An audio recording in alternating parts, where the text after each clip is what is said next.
le monde! Aujourd'hui, on se retrouve pour une nouvelle vidéo. Aujourd'hui, c'est une vidéo que vous m'avez en fait beaucoup demandé sur Instagram. Donc, vous vouliez que je vous propose des séries Netflix que moi j'ai écoutées et que j'ai trouvées super bonnes. Je sais que c'est pas toujours facile en quarantaine, on sait pas quoi faire.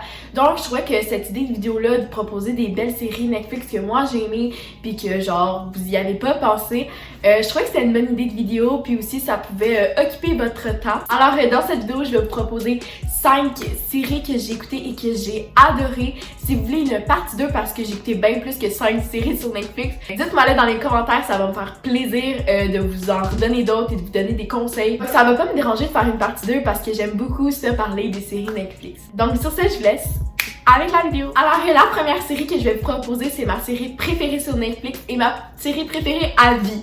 Ok, c'est Casa de Papel. Casa de Papel, c'est une série espagnole.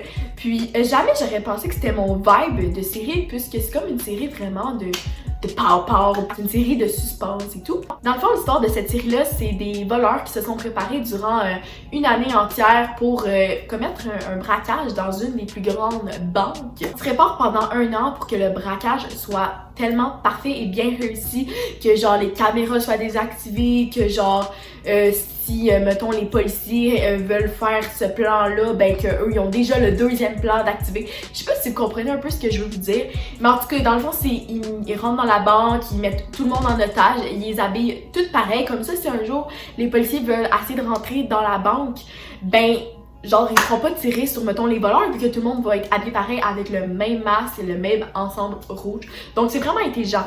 Il y a comme un professeur en dehors du braquage qui dirige tout par comme des écouteurs, des micros, puis les voleurs ils font exactement tout ce que le professeur dit. En tout cas, c'est vraiment une série suspense. Puis sincèrement, si vous pensez que genre, c'est pas votre vibe, une série comme ça, puis tout le monde en parle, puis tout le monde dit que c'est bon, je vous jure, oubliez votre vibe ou pas, oubliez votre genre. Casa de Papel, c'est le genre de tout le monde, ok?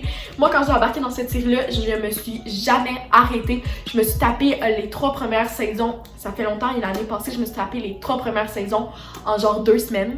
Et c'est vraiment énorme. Et je veux dire, c'est pas beaucoup de temps pour écouter 3 saisons entières. Puis la saison 4 qui vient de sortir, ben je me suis les tapé en moins de 24 heures. Ce qui est vraiment... J'aime trop cette série. Donc, sincèrement, je vous conseille, je vous souhaite d'écouter Casa de Papel. C'est une des meilleures séries que j'ai jamais écoutées de toute ma vie. La deuxième série que je vais vous proposer, c'est Parfait. C'est une série, comment dire, assez psychopathe. C'est une série vraiment suspense, encore une fois. Dans le fond, c'est l'histoire d'un gars qui est vraiment assez psychopathe, disons. C'est un esti stalker, si je pourrais dire ça comme ça. Quand il croise une fille, genre, il stalk la fille, mais comme intense, il sait tout. Son adresse, comment qu'elle s'appelle, son deuxième nom, sa date de fête, sa couleur préférée, il sait absolument tout sur la fille. Puis il commence à tomber amoureux de la fille, mais comme il connaît tout de la fille. Genre, il sait où qu'elle habite, il sait qu'est-ce qu'elle fait, il sait ses rendez-vous. Genre, c'est un gros psychopathe, ok? Il la suit partout, blablabla. Puis là, comme il va essayer de tomber en amour avec elle, mais comme il sait toute sa vie, genre avant même qu'elle, elle sait même pas son nom. Comme, c'est vraiment psychopathe comme série. Puis lui, ce gars-là, il est fou. Mettons, il va enfermer genre son ex dans une cage. Comme, il veut vraiment qu'elle ait plus de lien avec les gens. Puis il veut juste que ça soit lui. Dans le fond, c'est comme un petit jaloux possessif avant même de l'avoir rencontré. Si vous voulez une série avec un méchant psychopathe, c'est une très bonne série, ça, je vous dirais. Moi, je l'ai aimé parce que, comme, beaucoup de suspense, il y a eu des meurtres, puis aussi parce que le gars, genre, il est psychopathe, mais des fois, il est gentil. T'es comme, est-ce que... Des fois, t'es genre, ah, mais il est gentil. Ouais, mais faut pas oublier le fait qu'il est vraiment malade mental. Genre, cette série-là, on dirait des fois, t'oublies que le gars, il est pas bien dans la tête. Des fois, on dirait que t'es quasiment avec le gars, ce qui est vraiment louche que tu devrais pas. Mais bon. Alors, je vous conseille de regarder cette série-là si vous avez... envie d'écouter quelque chose de psychopathe. La troisième série, c'est Elite. Elite, encore une fois, c'est avec les mêmes. Il y a quelques personnages de Casa de Papel qui jouent dedans, donc ça m'a vraiment rapproché parce que je les avais adorés, Casa de Papel, puis qui rejouent dans Elite, ben j'ai bien aimé. Au fond, Elite, c'est comme un meurtre qui s'est passé et tout au long de la série, on va essayer de voir à travers l'école et la vie de tous les jours comment le meurtre et par qui a été fait. De la fille qui s'est fait tuer en premier. Et c'est comme ça, la même chose dans la deuxième série, il y a un autre meurtre et on essaie de deviner qui a tué la personne et tout. C'est comme 2 histoires en même temps. Au début, tu vois un peu le flashback de genre les enquêteurs qui enquêtent sur le meurtre, puis après tu reviens dans le passé, qui montre l'histoire de genre pourquoi le meurtre s'est passé, genre on voit la vie réelle, puis après on revoit le flashback des enquêteurs qui enquêtent. Je sais pas si vous comprenez un peu, mais comme il y a des revirements d'histoire, genre il y a le passé puis il y a le présent à chaque épisode. Moi j'ai bien aimé parce que c'est comme meurtre, vie écolière, vie amoureuse. C'est comme plein de genres réunis dans une série, puis moi ça m'a vraiment comme j'ai bien aimé parce que j'aime beaucoup les séries vraiment suspense comme vous pouvez voir. La 4e série c'est I'm Not Okay With This. Dans le fond, c'est une série de une saison. Donc, si vous voulez pas une grosse série avec beaucoup de saisons, ben c'est bien fait pour vous parce que dans le fond, c'est une petite série de 20 minutes chaque épisode. Puis dans le fond, l'histoire, c'est d'une fille que genre son père il est décédé. Puis là, comme elle rencontre des gens, mais là elle réalise qu'elle a comme des super pouvoirs sans le rendre. Elle savait pas qu'elle avait des super pouvoirs. Des fois, elle fait des affaires puis qu'elle voulait pas faire. Puis que là, genre, en tout cas, c'est comme un peu du fantastique là-dedans, mais en même temps, non. C'est comme la fille, elle vit sa vie normale, mais elle fait des choses, puis des choses qui volent devant elle ou des choses qui explosent, mais elle a rien voulu. Genre, quand, mettons, on la fait chier, entre parenthèses, ben, il y a des affaires qui peuvent se passer, mais comme, elle est pas au courant. Puis elle se demande tout le long de la série pourquoi elle a ses super pouvoirs. Puis à la fin de la série, ben, on sait pourquoi.